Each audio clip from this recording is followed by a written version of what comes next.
All right, let's dive into this. Company culture. It's one of those things, everyone talks about it, but do we really grasp how much it impacts a business? Especially now with all this talk about agility and AI and how companies need to adapt to survive. And you're spot on about that. It's more than just buzzwords. We're using Your Culture is Killing You by Amr Farag as our guide here. And that title, it kind of grabs you, right? No kidding. It's bold, but it makes you think. Like, what if our company culture is holding us back without us even realizing it? The book dives right into that. It breaks down how a company's culture is like its operating system.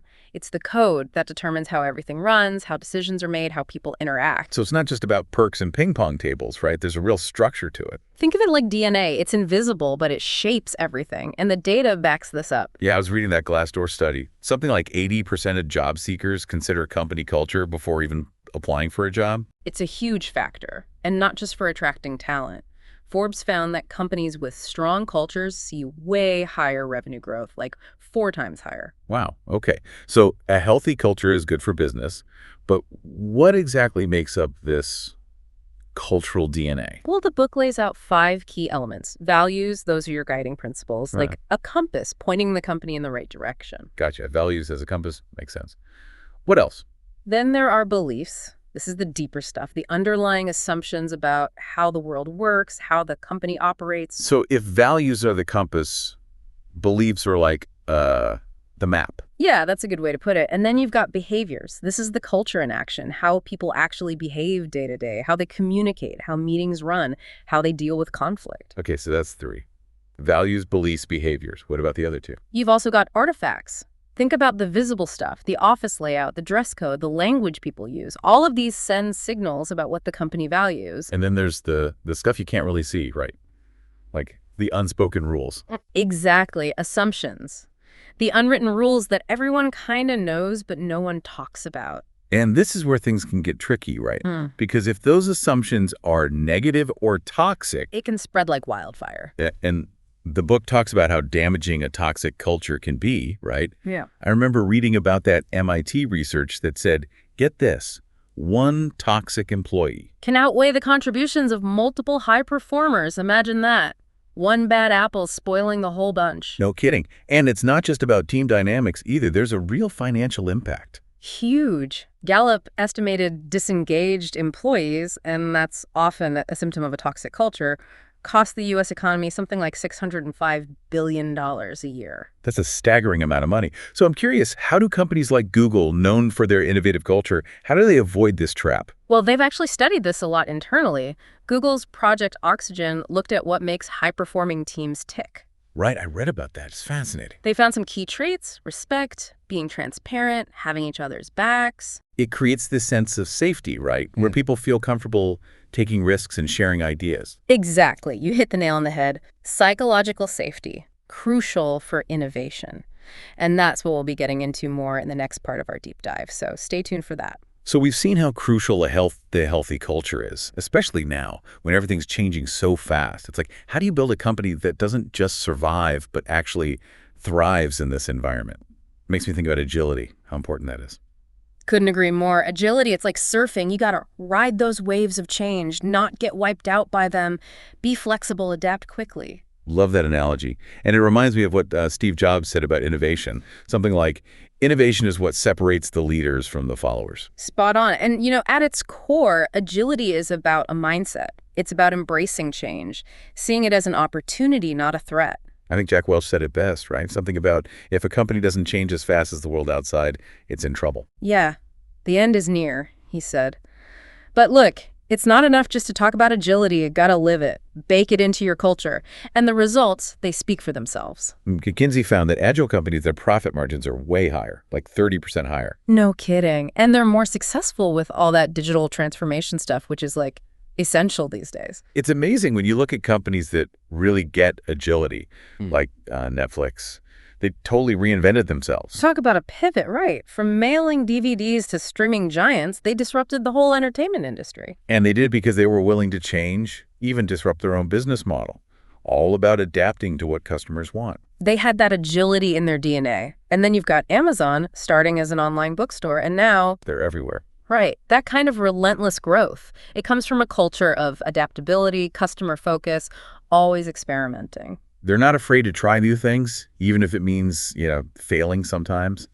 But what about the companies that didn't get on board with agility? What can we learn from them? Oh, Kodak, that's the classic example. They invented digital photography, but they were so slow to adapt. It's almost unbelievable. They were so focused on their old way of doing things, they missed the boat. Ended up filing for bankruptcy. That's why agility is so critical. It's not just about the right tools, it's the mindset. Got to be ready to embrace change. Right. So how do we cultivate that mindset? How do you make agility part of the company's DNA? Well, training is key. Got to invest in developing those flexible, adaptable, problem-solving skills. But it's also about leadership. Leaders have to set the example, right? Walk the talk. Exactly. Take risks, show it's okay to fail, learn from those failures, create an environment where people aren't afraid to try new things. So we've talked about culture, agility. Now, how about AI? Seems like AI has the potential to be a real game changer when it comes to company culture. I wouldn't say game changer, more like a powerful tool, like an X-ray, letting us see inside the company culture. Analyze data, communication patterns, employee sentiment, see things we might miss otherwise. So it helps us get a deeper understanding, go beyond surface impressions. Exactly. AI can help us spot potential issues early on, like those warning lights on your car's dashboard. Address them before they become major problems. Great, I'm with you. But how can AI actually transform company culture? Give me some real-world examples. Well, I break it down like this. First, AI can be like an emotions whisperer. Okay, interesting. An emotions whisperer, huh? It can analyze communication, looking for subtle cues that might show stress, burnout, or even joy. Like an early warning system for morale issues, kind of like a digital therapist for the company. Precisely. Catch those issues early on, intervene, provide support. Second, AI can be a liberator of human potential. I like that. Liberator of human potential, how so? Think about all those mundane tasks AI can take over. Automating those frees up employees to do more creative, strategic work. To let technology handle the boring stuff. And people can focus on what truly matters. Exactly. And when people are engaged in meaningful work, their productivity goes up, they're more satisfied, it's a win-win. Makes sense. The company benefits, employees benefit. So what's the third way AI can transform culture? AI can be the ultimate personalizer. Personalizer, okay. Go on. Imagine tailoring training programs, workspaces, even career paths to individual needs and preferences. Wow. Creating a truly personalized experience for each employee. Right.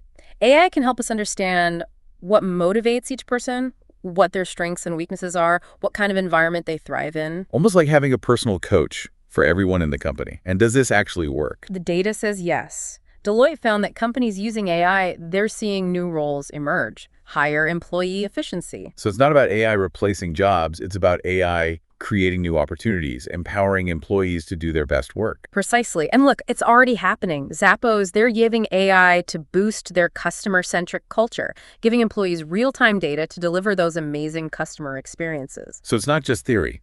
Companies are actually putting this into practice. Yeah. But it's important to remember, AI is just a tool, right? It's up to us to use it responsibly, ethically. Absolutely. We can't just throw AI at a problem and hope for the best. And speaking of new challenges, what about this whole shift to hybrid work? That's a big one. Yeah, Microsoft CEO Satya Nadella called it like the biggest change in how we work in a generation or something. It's got to be impacting company culture, right? It has. But AI can help here too. Think of it as a cultural X-ray, analyzing engagement, communication. See if there are disconnects between remote and in-office workers. So we can spot those cracks in the foundation, fix them before they become big problems. Exactly. Gartner, they found that tracking engagement with AI can make employees way more satisfied, like 30% more. That's a big jump. And AI can also help make sure everyone's voice is heard, right? No matter where they're working from. Right, like a digital suggestion box, always open. And Deloitte found these AI-powered feedback systems can really reduce turnover for remote workers. Less likely to leave if they feel heard and valued. Are there any companies actually doing this well? Yeah, Adobe, they're using AI to keep their distributed teams connected, tracking communication, workflow, making sure everyone's on the same page. And Slack uses AI to spot bottlenecks in how information flows, so everyone's got what they need. It's like using technology to bridge the gap between physical and digital workspaces. And it's not just about efficiency, it's about creating a sense of belonging no matter where you're working from. Okay, so we've talked about building an agile, AI-ready culture, but honestly, it all sounds a bit overwhelming. Where do we even begin?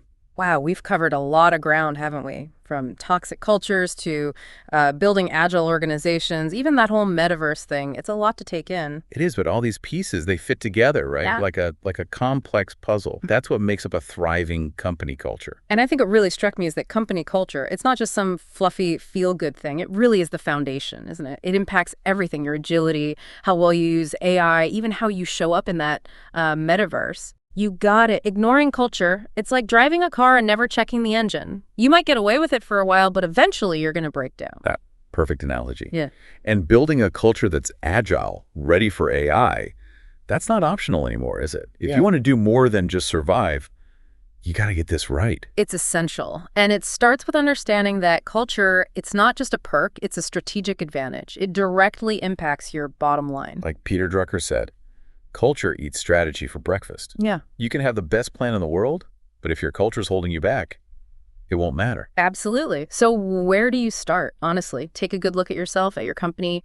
What are your values? How do you communicate? How do you deal with failure? Once you know where you stand, you can start making changes. So be proactive, shape your culture to fit your goals, your values. Exactly. And it's not a one-time thing. It's an ongoing process. Like tending a garden, got to keep nurturing it.